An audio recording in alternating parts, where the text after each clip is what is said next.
Hello, this is Network Cabling Standards Lesson 2. I'm your instructor, Jose Leonardo San Miguel.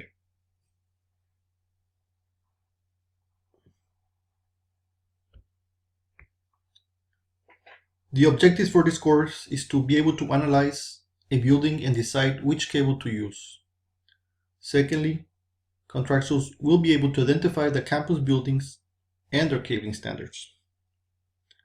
Last, contractors will be able to identify the cable termination schemes based on campus buildings.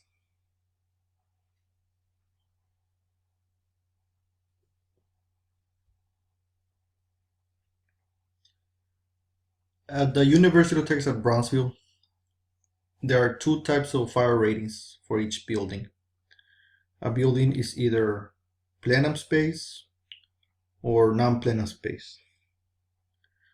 Most modern buildings are plenum space. However, if they are non-plenum, the required cable still needs to be plenum.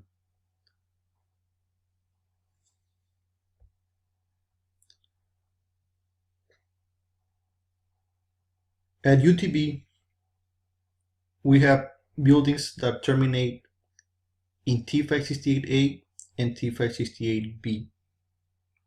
Not all the buildings are uniformly terminated.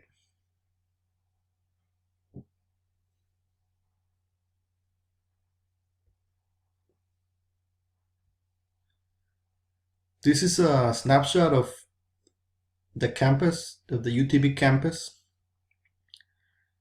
It shows the building locations with numbers.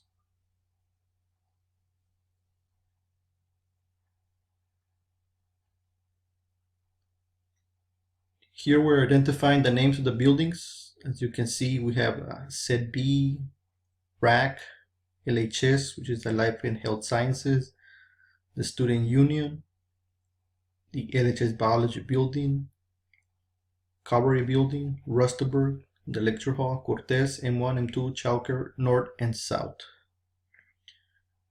This is important because contractors will be required to know the building they'll be working in, the fire rating that is required for that building, and the termination scheme that is used in that building.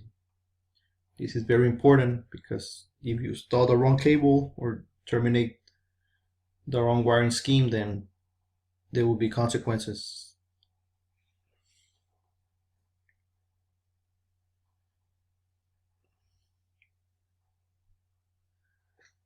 The buildings that are labeled in green,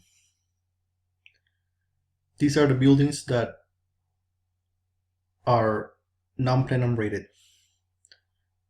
In these buildings, contractors can either use non-plenum cable or plenum cable. The preferred cable to use by contractor is non-plenum because it's less expensive and it does not require the plenum fire ratings.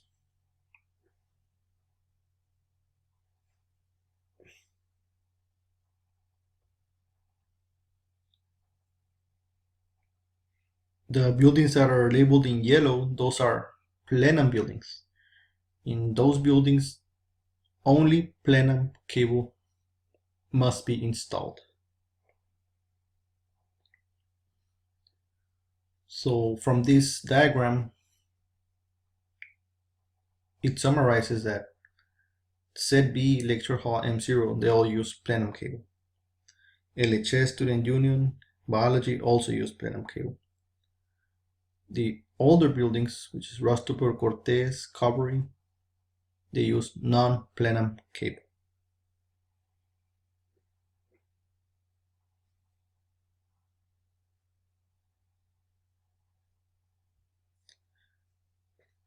This next slide will show the termination schemes required by each building.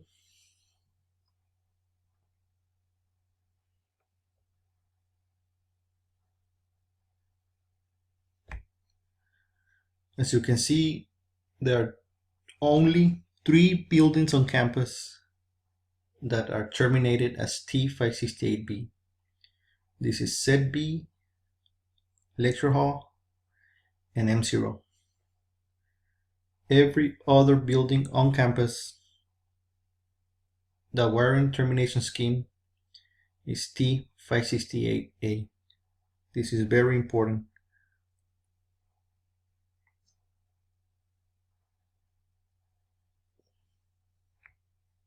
Here we're representing the buildings in rose color that are terminated as T568A.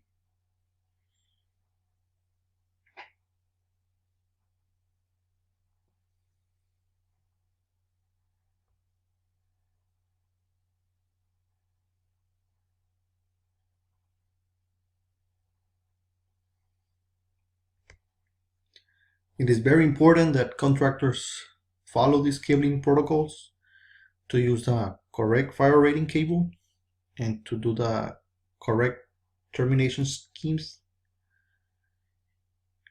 Failure to follow these protocols at the contractor's expense, they will have to redo the project all over again. They will have to purchase the material, the cabling, the connectors, hire the labor. It may hurt their chances of doing future projects at the university. You would have to re-terminate, retest, and recertify the cables. And this will involve many hours, probably days of labor.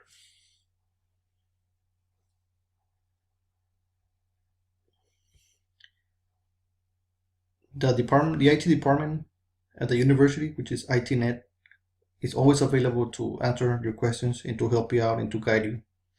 So when in doubt, ask somebody. If you're not sure about which cable to use, although it's more expensive, Plenum is the safest way to go.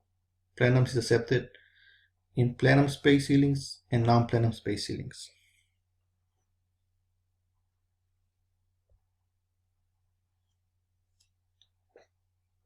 In conclusion, use plenum cable in all new construction buildings. Even if the new building is rated as non-plenum, the required cable for new buildings is plenum. The only 3 buildings on campus that are terminated as T568B are ZB, Lecture Hall, and M0. Everything else on campus is terminated at T568A.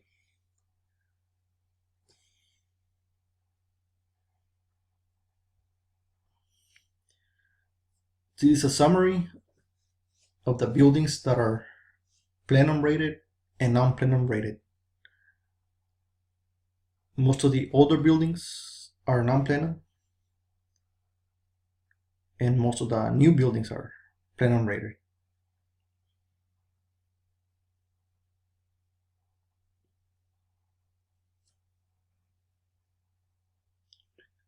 And this summarizes the termination schemes for the buildings. As you can see, only ZB, Lecture Hall, and M0 are terminated as T568B. Everything else on the campus is terminated as T568A. Thank you.